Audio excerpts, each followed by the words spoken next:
Les invito a buscar en sus Biblias, mis hermanos, en el libro de Efesios, carta del apóstol San Pablo a los Efesios.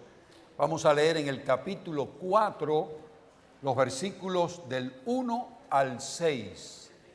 Efesios 4, del 1 al 6. Dice así la palabra de Dios. Yo pues, preso en el Señor, os ruego que andéis como es digno de la vocación con que fuisteis llamados, con toda humildad y mansedumbre, soportándoos con paciencia los unos a los otros en amor, solícitos en guardar la unidad del Espíritu en el vínculo de la paz. Un cuerpo y un espíritu, como fuisteis también llamados en una misma esperanza de vuestra vocación. Un Señor, una fe, un bautismo, un Dios y Padre de todos, el cual es sobre todos y por todos y en todos. Padre, en el nombre precioso de Cristo, te damos gracias por el día de hoy. Te damos gracias por este tiempo de adoración que nos permites disfrutar. Te damos gracias porque tú eres bueno. Eres nuestro Padre y nosotros somos tus hijos. En el nombre de Jesús, habla a nuestros corazones. Te lo suplicamos humildemente. Amén, Señor. Mis hermanos, hoy terminamos esta serie que hemos estado trabajando juntos sobre las bases de la unidad cristiana. Ha sido una serie muy interesante, muy interesante. Ya hemos visto las 6 primeras bases de la unidad del Espíritu. Ellas han sido un solo cuerpo, un solo espíritu, una sola esperanza, un solo Señor, una sola fe, un solo bautismo.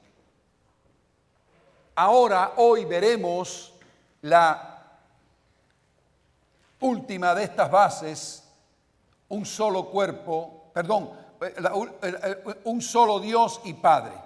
Un solo Dios y Padre.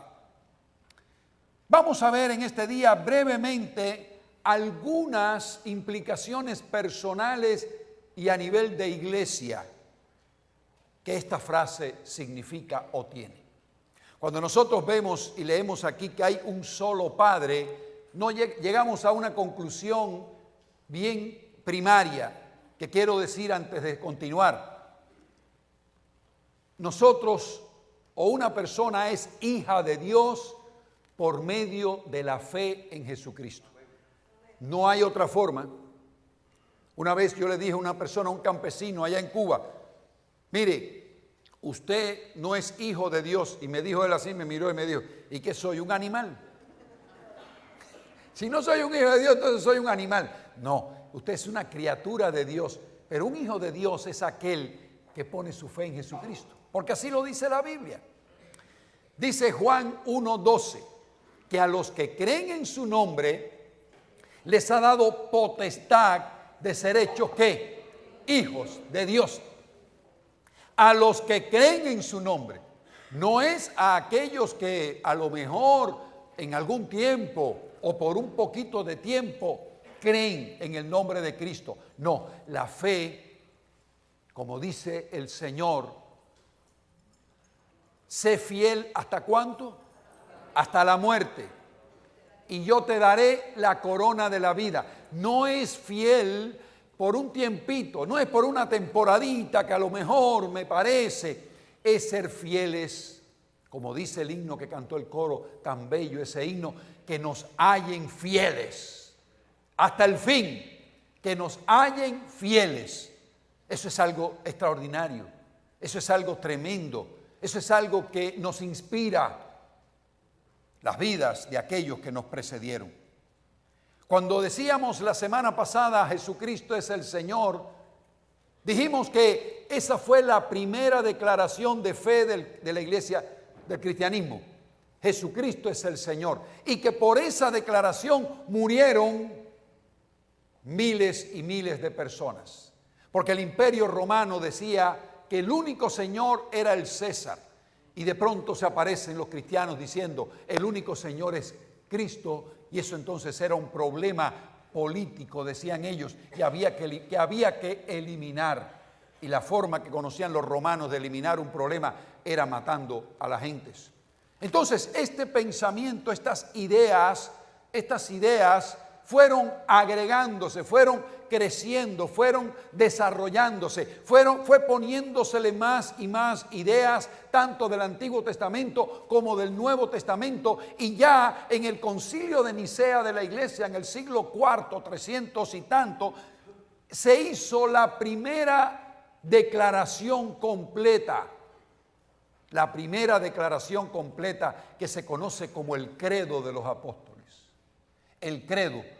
Y el credo es una declaración teológica muy hermosa y que nosotros adoptamos totalmente.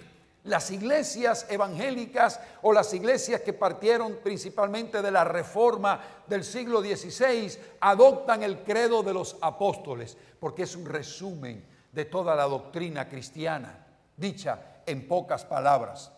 Creo en Dios Padre Todopoderoso, Creador del cielo y de la tierra, y en Jesucristo, su único Hijo, Señor nuestro, que fue concebido del Espíritu Santo, nació de la Virgen María, padeció bajo el poder de Poncio Pilatos, fue crucificado, muerto y sepultado, descendió a los infiernos, al tercer día resucitó de entre los muertos, subió al cielo y está sentado a la diestra de Dios Padre Todopoderoso. Y desde allí vendrá al fin del mundo a juzgar a los vivos y a los muertos. Creo en el Espíritu Santo, creo en la Santa Iglesia Universal, creo en la comunión de los santos, creo en el perdón de los pecados, creo en la resurrección de la carne y creo en la vida eterna. Amén. O sea, esas declaraciones apostólicas, porque la dijeron los apóstoles y después se armó esta hermosa declaración, nosotros la creemos en todo lo que dice, en todo lo que dice, porque es la esencia del cristianismo, es la esencia. Y cuando nosotros vemos cómo empieza esto, cómo empieza esta declaración, dice, creo en Dios Padre. Creo en Dios Padre. O sea, el concepto que usted y yo tengamos de Dios determina mucho nuestra fe. Hay a veces conceptos que nosotros tenemos que son conceptos más bien filosóficos, no son conceptos bíblicos. Y a veces uno cree, no, eso está en la Biblia. No, no está en la Biblia. No está en la Biblia. No, la Biblia no habla de ciertas cosas que son filosóficas. Por ejemplo, los griegos creían que los dioses estaban en el Olimpo y que no tenían nada que ver con los hombres y que los dioses estaban allá lejanos y que era algo como si un relojero le diera cuerda a un reloj y ahí lo dejo y no me ocupo más de él. Cuando se le termine la cuerda, que la agarre él solo. A veces en las actitudes los cristianos son como esos griegos. No, la Biblia presenta un Dios personal. Personal. Yo no sé si usted se da cuenta de esto que estoy diciendo, pero dice la palabra de Dios. Cuando comienza el Señor a enseñar, a orar a los discípulos, ¿cómo dice? ¿Cómo empieza esa oración modelo? Padre nuestro que estás en los cielos. La palabra los cielos es una palabra que quiere decir en todas partes, porque el cielo está en todas partes. Si usted mira hacia arriba, usted va a ver siempre, ahora no porque está el techo, ¿no? Pero si usted está afuera y mira hacia arriba, siempre va a ver el cielo.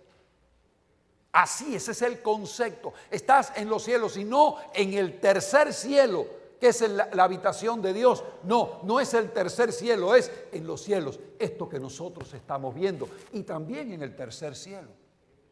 Es personal. Es personal. Se presenta en la Biblia como el Dios de Abraham, de Isaac, de Jacob. Se presenta en la Biblia el Dios de David, pero es también el Dios suyo y el mío. Y es nuestro Padre. Nadie, ninguna religión en el mundo llama a Dios Padre. Le llaman otros nombres, o le llaman Altísimo, o Soberano, o Excelso, o una figura más allá de todo concepto humano. No, Dios está aquí. Es cercano a tu vida. Se interesa por ti. Y puede ser que alguno diga, bueno, ¿y dónde estaba Dios cuando yo estuve pasando este problema y el otro, y el otro, y el otro, y el otro? Dios estaba allí. A veces nosotros no entendemos que Dios es nuestro Padre, no es nuestro abuelo. ¿Sabe usted la diferencia entre un padre y un abuelo? Un padre es el que disciplina. Un abuelo es el que compra en el mall. ¿Entiende usted? Un padre es el que disciplina, un abuelo es el que compra en el mall. Es bien diferente, bien diferente. Cuando yo era pequeño, en mi casa, yo se lo he contado otras veces, había en el centro de la casa una columna. Y en un clavo que estaba en esa columna había un mocho, un cinto que se le había roto a mi padre, y mi mamá lo cortó y dejó un trozo así. Y ahí lo colgaba. Cada vez que entraba algún guapo a la casa, mi mamá decía, míralo ahí, el amansaguapo. Ese era el amansaguapo. Aquí no lo haga porque usted va a caer preso aquí, pero eso era allá en el campo. Entonces estaba el cinto, a veces no lo usaba, a veces no lo usaba, a veces nada más que había que enseñarlo. Ahí está. No, está bien, está bien. Ya, está arreglado el asunto. Porque eso es un padre y una madre que ama a sus hijos, que los tiene que disciplinar. Y dice Hebreos, si vosotros siendo malos, si vosotros disciplinan a sus hijos como se les parece, como se les ocurre, ¿cuánto? Y nosotros los respetamos y los recordamos con cariño, ¿cuánto más Dios? A veces el Señor nos da lecciones. A veces el Señor nos pone en aprieto. A veces no es porque usted quiera, es porque forma parte de nuestro desarrollo. Forma parte de nuestro desarrollo. Porque aún la muerte, que es lo peor que puede suceder, a fin de cuentas, si usted lo mira desde un punto de vista espiritual, usted dice, para mí el vivir es Cristo y el morir es ganancia. Para mí el vivir es Cristo y el morir es ganancia. Así que Él es el Padre de todos, el Padre de todos aquellos que reciben a Jesucristo, su Hijo, como Salvador y Señor. Es el Padre de todos, es alguien cercano, es alguien que no es filosofía, no es filosofía. Por ponerles un ejemplo del Dios que muchas veces nosotros tenemos allí o que nos enseñaron en otros lugares. Agustín de Hipona, que fue uno de los teólogos de la iglesia en la Edad Media, Agustín de Hipona un día se puso a pensar y a filosofar y agarró a Aristóteles, el filósofo griego, y tomó entonces de Aristóteles la transmisión del pecado. Y entonces Agustín de Hipona toma la tesis y dice, bueno, el pecado se transmite de padres a hijos como cuando un padre y una madre se unen en relación sexual, eso entonces significa que el hijo que nace con el pecado de sus padres. Eso se llama transmisión, herencia de pecado. Eso no está en la Biblia. No, el hombre que pecare ese también morirá. El hombre es responsable de su pecado. El hijo es responsable de su pecado, no el padre responsable del pecado del hijo. O sea, son conceptos que se fueron metiendo dentro del pensamiento cristiano que no tienen nada que ver con la palabra de Dios. Lo que quiere el Señor con nosotros es ¿qué cosa? Tener ¿qué? Una relación ¿de qué tipo? Les voy a poner un ejemplo, amados jóvenes. Les voy a poner un ejemplo. Cuando nosotros decimos, ¿qué es lo que quiere? ¿Qué significa? A ver si ustedes ponen a trabajar su cerebro. ¿Qué significa tener salvación? ¿Qué cosa es? A ver, díganmelo en otras palabras. ¿Es qué cosa? Tal vez estoy preguntando mucho a estos muchachos en español. Díganmelo un adulto. Hay una palabra que nosotros usamos mucho. Una persona es salva cuando. ¿Cómo es? Se arrepiente, está bien, eso está bien. Cree, está bien. Acepta, está bien. ¿Cuándo qué? Hay una palabra que quiero que digan. ¿Cuándo qué? Justificado. ¿Cuándo qué? Adoptado, está bien, pero busca la otra. Cuando se convierte, está bien. Sellado, está bien, pero no es la que quiero. Perdonado, está bien, todas están buenas, pero la que quiero es esta. Cuando conoce al Señor. ¿Sabe lo que es conocer en la Biblia? El castellano se queda corto. La palabra conocer, llégate ahí al libro de Mateo. Vamos a ver Mateo. A ver qué nos dice aquí Mateo. Mateo 1:25. Mateo 1:25. Tal vez esto sea como un bofetón a alguno que está aquí. Tal vez diga, ay, pero ¿qué es esto? Yo no había visto a Dios nunca así. No lo había visto nunca así, pero es así como está. Este es el Dios que hay que conocerlo de esta manera. ¿Cómo dice el versículo 25? ¿Alguien me lo lee? Mateo 1:25.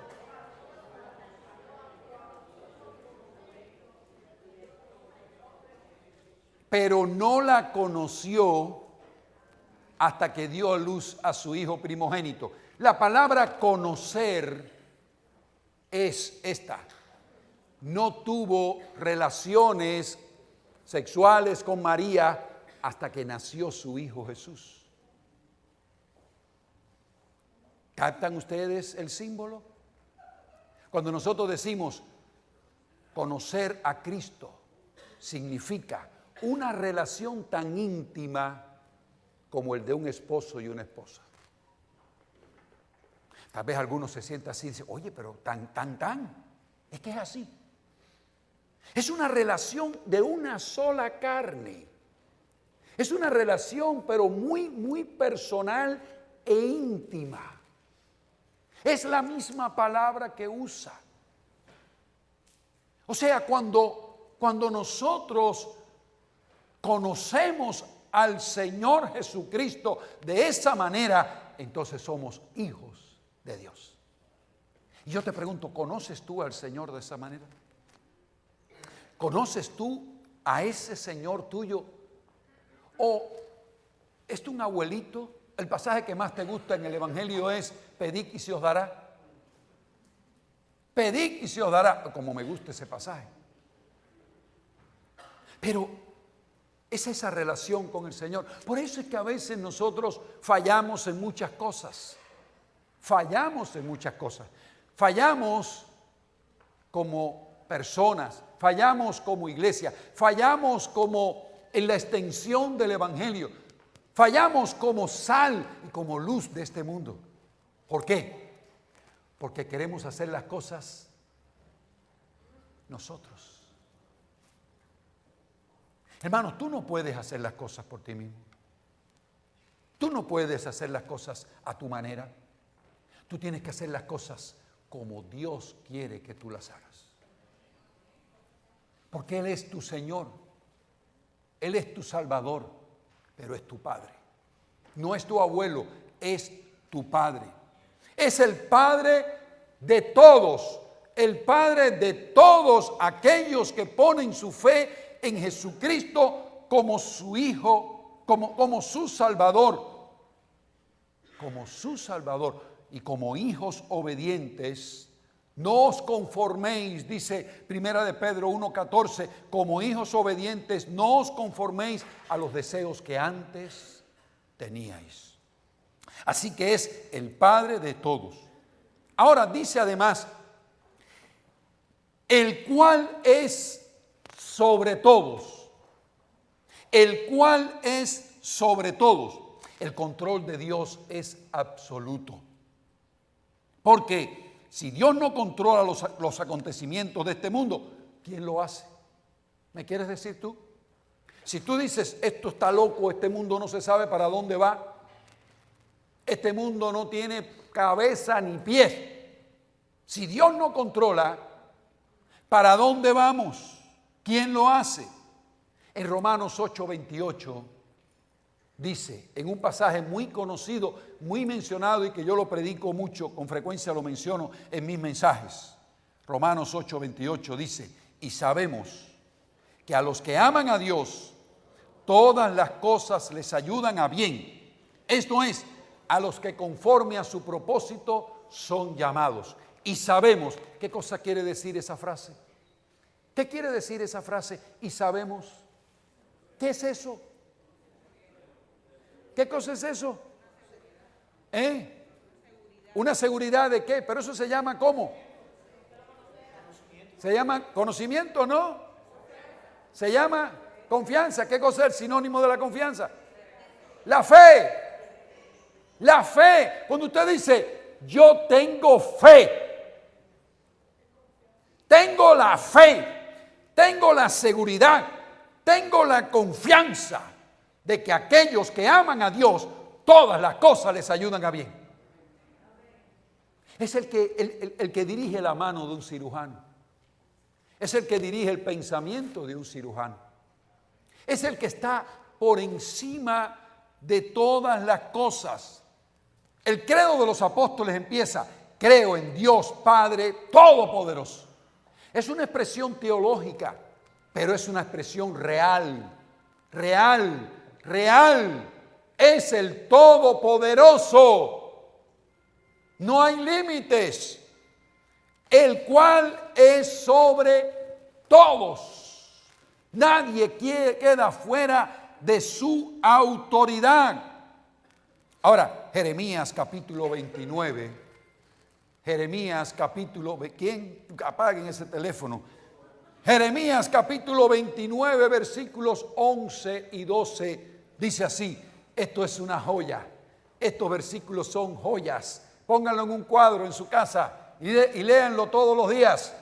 Dice, porque yo sé los pensamientos que tengo acerca de vosotros, dice Jehová, pensamientos de paz y no de mal, para daros el fin que esperáis. Entonces me invocaréis y vendréis y oraréis a mí, y yo os oiré, y me buscaréis y me hallaréis, porque me buscaréis de todo vuestro corazón. Amén. O sea, el Señor tiene pensamientos de paz, siempre. Porque ¿qué padre no actúa de esa manera? ¿Qué padre no actúa de esa forma? ¿Qué padre quiere para sus hijos la guerra? Entonces Dios mucho más con nosotros, el cual es sobre todos, y todo en esta tierra está bajo su autoridad, la autoridad suprema de Dios. No lo dudes ni por un segundo. No lo dudes ni por un segundo.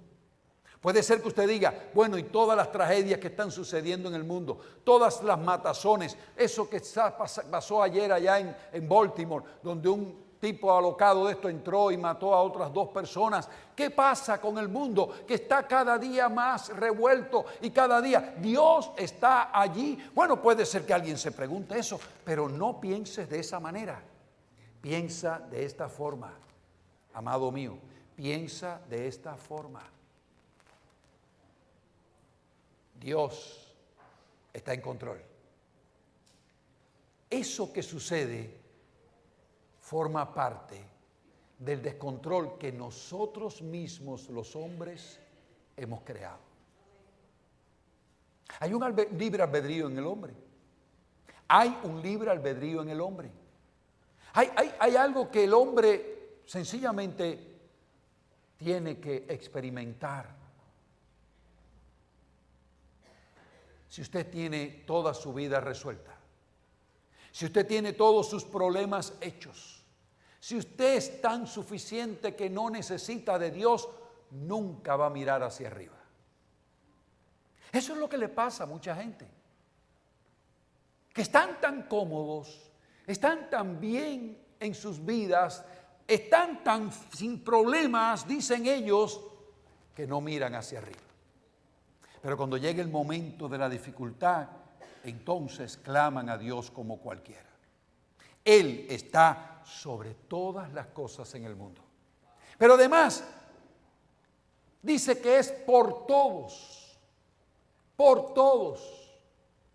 Se ocupa de bendecir por medio de todos nosotros. La frase griega indica la idea a través de todos, por medio de todos. Aunque esta frase tiene su aplicación también de tipo personal y espiritual, como me recordaba la hermana Maida hace un momentito, cuando ella decía: pastor, a mí me dijeron una vez que el cual es sobre todos es Dios y por todos es Jesucristo y en todos es el Espíritu Santo. Esa es una idea de tipo espiritual que puede caber también aquí. Pero me gusta pensar mejor que Dios trabaja a través de todos nosotros. ¿Por qué? Porque dice Efesios 2:10, porque somos hechura suya, creados en Cristo Jesús para buenas obras, las cuales Dios preparó de antemano para que anduviésemos en ellas. O sea, son las buenas obras que usted, como resultado de ser un hijo de Dios, tiene que practicar con otras personas. ¿Qué dicen las demás personas de usted? ¿Qué dicen? ¿Qué dicen las personas de usted? Eso es algo que usted tiene que meditar. Me decía una persona, una vecina mía, en estos días, hablando de otro vecino, me dijo esta persona, una vecina de unas casas hacia la izquierda de mi casa, y me dice ella: oiga, pastor, esas personas que viven en tal lugar, otro vecino, esa gente son terribles. Esa mujer es una chusma. Y fui a hablar con ella y me puso. Yo no sabía esa faceta de chusmería de esta mujer, porque realmente tenemos buena relación también como vecinos. Lo que yo no le dije a esta señora es que esa chusma es miembro de una iglesia. Me quedé callado la boca. Sí, qué fenómeno. De chancleta, de metedeo. Sí, chusmería esa de solar. Y es miembro de una iglesia. Gracias a Dios no bautista. Pero también que los hay, los hay. De que los hay, lo que hay que encontrarlo nada más. Hermanos, qué triste es eso. Qué triste es una actitud así. Dios lo ha puesto a usted. Escúchelo bien. En el lugar donde vive, Dios lo ha puesto a usted para que sea el representante, el embajador, el mensajero de Dios en su comunidad.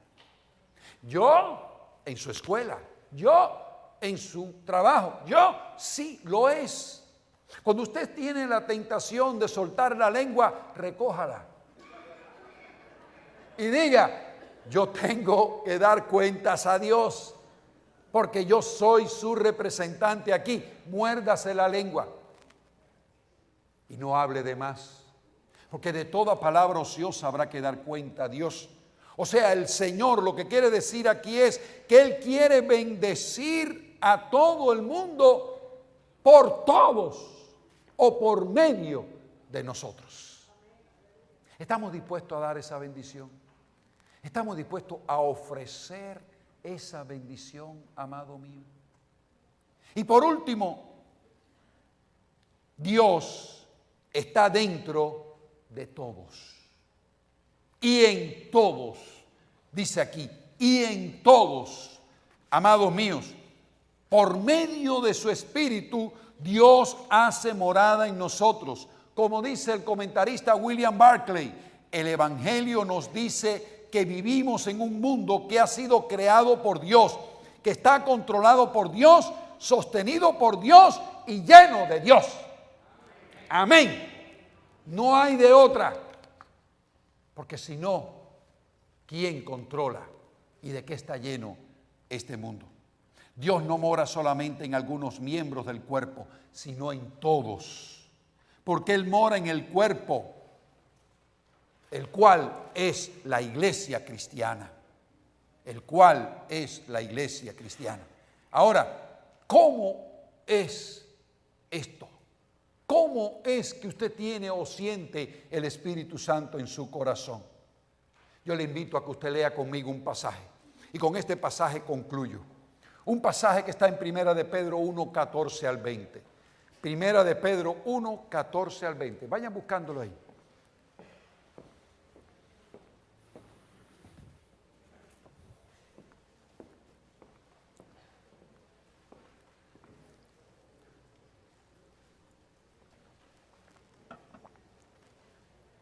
Dice este hermoso pasaje: como hijos obedientes, qué maravilla es, amados padres, un hijo obediente. Yo lo he dicho otras veces, muchachos, si a sus padres les preguntan, ¿qué es lo que tú quieres de tu hijo? Le va a decir en primer lugar, que sean obedientes. Amén. Que sean obedientes. Porque un hijo desobediente es amargura de sus padres. Un hijo desobediente, no importa cuán inteligente sea, desgracia la vida de sus padres y de todos sus hermanos.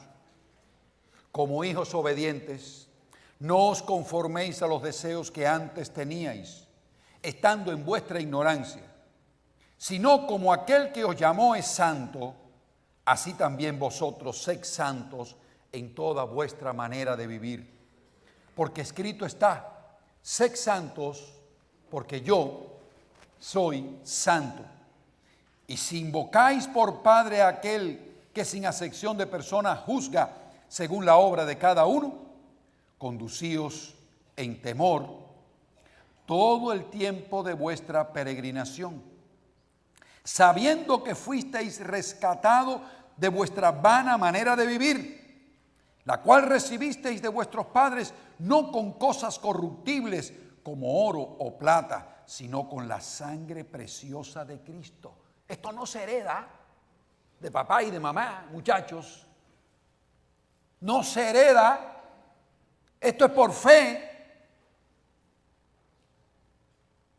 Sino con la sangre preciosa de Cristo, como de un cordero sin mancha y sin contaminación, ya destinado desde antes de la fundación del mundo, pero manifestado en los postreros tiempos por amor de vosotros.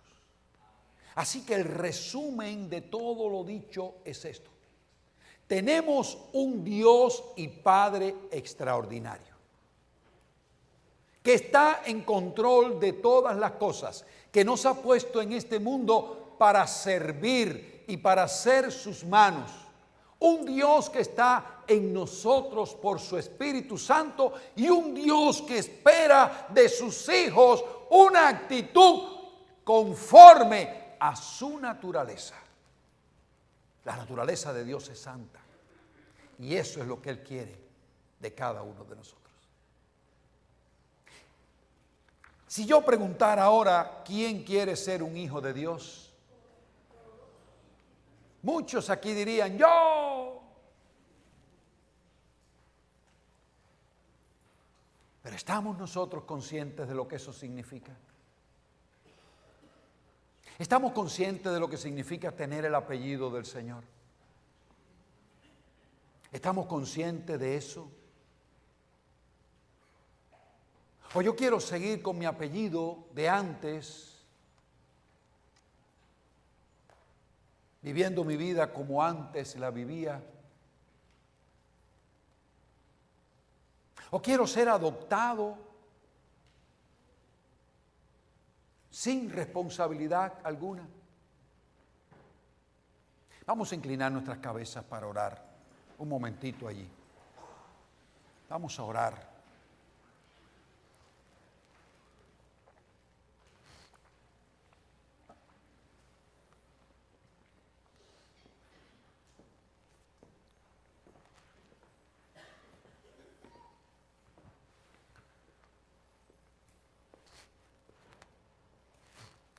Que cada uno analice su vida. ¿Cuán pegado yo estoy a ti, Señor? ¿Cuán pegado estoy a ti? Estoy cerca de ti como un esposo está cerca de su esposa.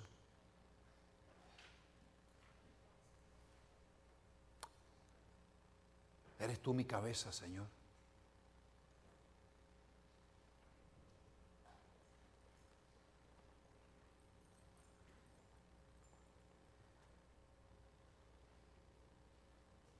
Pregúntate ahí,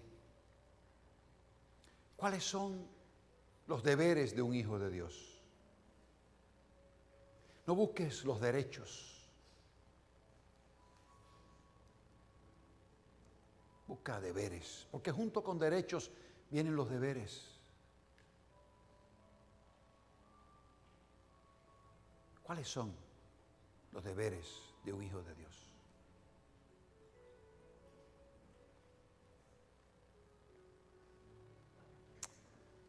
Oh, mi Dios,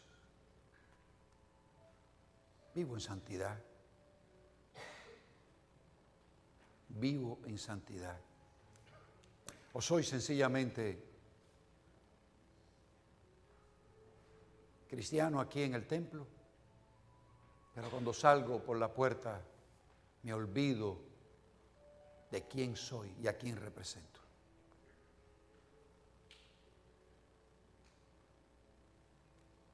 La gente puede ver a Cristo en mí. Pueden ver a Cristo en mí. En la escuela, la gente puede ver a Cristo en mí. En el trabajo, donde quiera, pueden ver a Cristo en mí.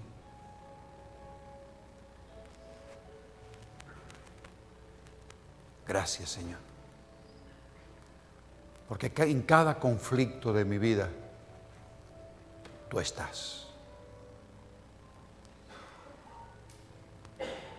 Gracias. Porque tú diriges todo lo que nosotros somos. Gracias. Gracias porque tú no eres un Dios distante, lejano, apartado. Estás aquí, en medio nuestro. Gracias porque tu Espíritu Santo nos ha sellado y somos tus hijos. Gracias. Gracias por la vida eterna, por el perdón de nuestros pecados, por la resurrección de entre los muertos, por Jesucristo que vendrá. Gracias, Señor, por nuestro Salvador que vino al mundo, que fue maltratado, estropeado como una flor por cada uno de nosotros. Gracias. Gracias, amado Dios, por este día que nos has recordado estas tremendas bendiciones. Gracias. En el nombre de Jesús, suplicamos tu bendición y oramos. Amén, Señor. Amén. Que Dios nos bendiga a todos, amados míos. Así sea. ¿Quién dice amén? Amén. Y que cuando tú salgas por